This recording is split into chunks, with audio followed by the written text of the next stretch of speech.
So what had the war accomplished? Why did it matter?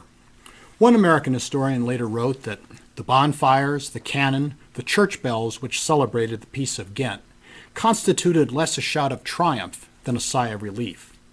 At first, this was definitely true. There was an economy to rebuild. But once this economic resurgence was in progress, the sigh of relief rapidly turned to a swagger of triumph.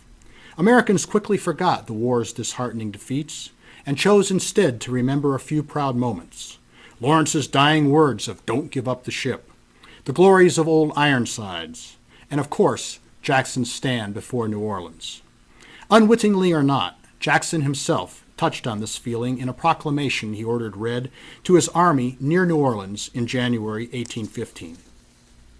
Natives of different states, Jackson wrote, acting together for the first time in this camp, differing in habits and in language, instead of viewing in these circumstances the germ of distrust and division, you have made them the source of an honorable emulation, and from the seeds of discord itself have reaped the fruits of an honorable union. In those words, Jackson seems to have sensed what the war had meant to the nation. So why does the War of 1812 matter? With plenty of missteps, the United States cast aside its cloak of colonial adolescence and stumbled forth onto the world stage. To be sure, there would be family quarrels, one of which would threaten to tear it asunder 2 generations hence.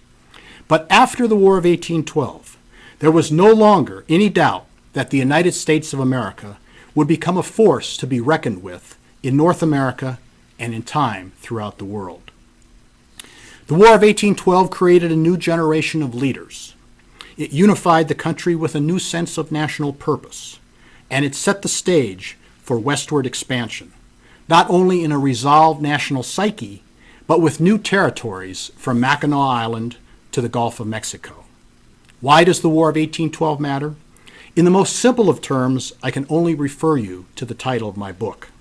The War of 1812 matters because it is the war that forged a nation.